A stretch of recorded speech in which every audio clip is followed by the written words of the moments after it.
Hello and welcome to Cinema Explorer. I'm Moksh. And I'm Muskan. And today we'll be reviewing The Eyes of Tammy Faye. Eyes of Tammy Faye is based upon the real-life televangelist Tammy Faye and her husband Jim Bakker. The film stars Jessica Chastain as Tammy Faye and Andrew Garfield as Jim Bakker. The film is adapted from the documentary of the same name which released in the year 2000. The film is essentially a biopic based on the life of Tammy Faye, and it goes through a very rigid or a very conventional structure that we see in most of the biopics these days. What happens is they show her childhood, the rise in their career, the ultimate downfall, and the redemption she has. And that's what we have been seeing for a long time. When we compare it to the films, the biopics that have released this year, like for example Spencer or King Richard, it's different. King Richard and Spencer both show a phase in their lives, whereas in the Eyes of Tammy Faye, the entire life is shown and all the events are just crammed up into one movie. What they basically did was they just took out the timeline of their lives, the life of Tammy Faye and Jim Bakker, and they, chunked out some major events that happened in their life, and they made sure that we'll make screenplay around those events. We'll try to capture those events of their life. It's like small vignettes in their life, instead of focusing on just a small time, maybe the time when they were embroiled in that scandal, or maybe the time when they got married, or the time when they started their television program. They did not mean to capture that. They meant to capture the life so that you can connect with the character. The film starts with Tammy Faye growing up in a small town where she's shunned right from the beginning because of her mother's divorce. And that kind of sets up the mood from the very beginning, that she is struggling in her life. She has to fight for what she believes in.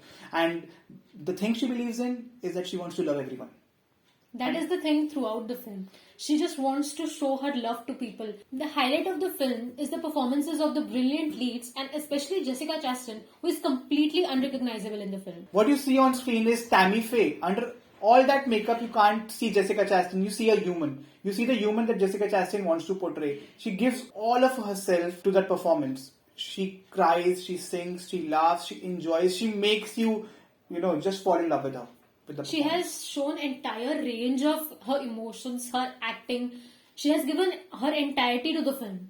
And that, I think, elevates when you think she had to sit on the chair for a long time for that makeup to be applied on her. And that also is commendable, because as an actor you have to manage that. And she did it really well. She pulled off the character as well as the essence of the character really well. The film is kind of an Oscar bait film. It is the kind of film that Oscars very much appreciate. It is a biopic. It has a very strong lead. She is very much deserving of all the praise she has been getting.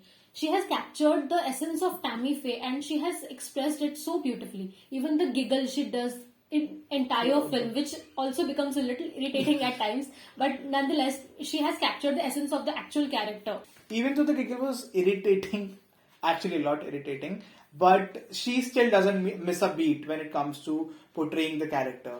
And that is the soul of the film. That is what carries the film throughout, along with Jim Bakker, that is Andrew Garfield. Andrew Garfield also has done a very good job, but it is not a kind of a role which is like monumental or which may bag him many awards. It is a very good role, but Jessica Chastain is the soul of the film. I think what happens with Andrew Garfield's role is it's very underwritten. The screenplay itself has a lot of issues, and one of the major problems that it has is they do not try to go into the nuances that Andrew Garfield's character, Jim Bakker, should have. His character is very two-dimensional. He wants to earn money on one hand, and on the other hand, he just wants to make sure that empire grows and grows, and the empire should not fall that they have made for themselves. That is the entire motivation for him in the film. That is the problem here.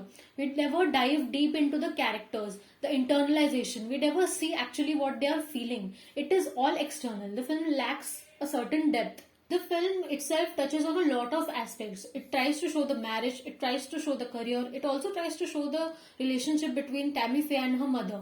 But in all of this, it's just lost. It does not exactly show properly even one of the relationship. And I think, as she said, that is true for the whole film.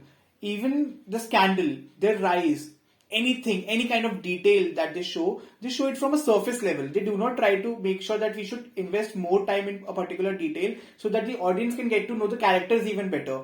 We know them from only a surface level, except for Tammy Faye. We have some insight into her psyche because of a few scenes, a few things that were being done by Jim and what she felt.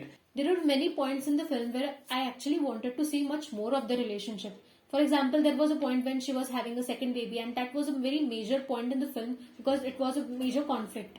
But then they just leaped forward and they just showed the state she was in. They did not show what caused it. They did not focus at all at her mental health, and the next thing we see is that she's just popping pills.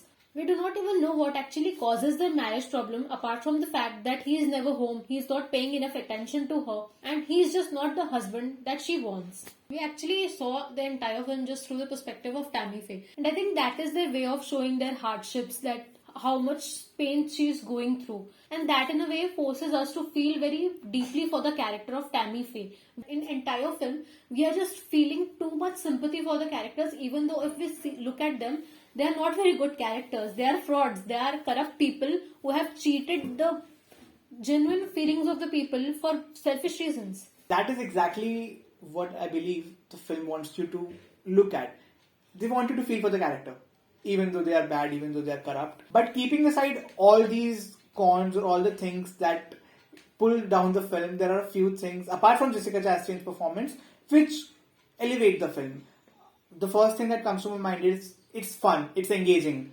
There's a lot of singing and a lot of dance going on in between, and that's kind of fun. You want to see more of it. You want to hear Jessica Chastain sing in that special kind of a voice that she has while singing. Yes, the film is a very entertaining watch. There is no point where you will feel even a little bored.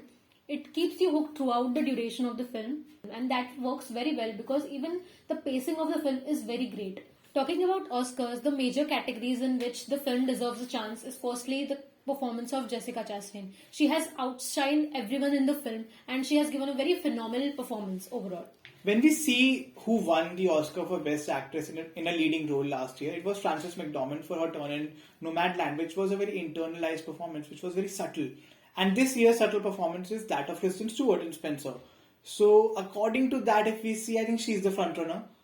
And Jessica Chastain will get a nomination, but might not come close to winning. The other category that might get a nomination but is not sure is the makeup department, because the makeup, especially for Tammy Faye, the way that they did makeup, it was commendable. The other films which have a chance in this category, I think House of Gucci will definitely be there. Nightmare Alley, No Time to Die, Cruella. There's a lot of films which have a chance in this category, but I think still Eyes of Tammy Faye might get in. Talking about whether the film is worth watching, you can definitely give it a shot if you are a fan of biopics. But if you are not a fan of melodramas, if you like subtle films, then the film is not for you. But it's wacky. It's entertaining in a very different way. And if you like that kind of films, this film is definitely for you. Our rating for the film is 3 out of 5 stars. Do let us know your thoughts on the film in the comments below. And do like and subscribe and support us.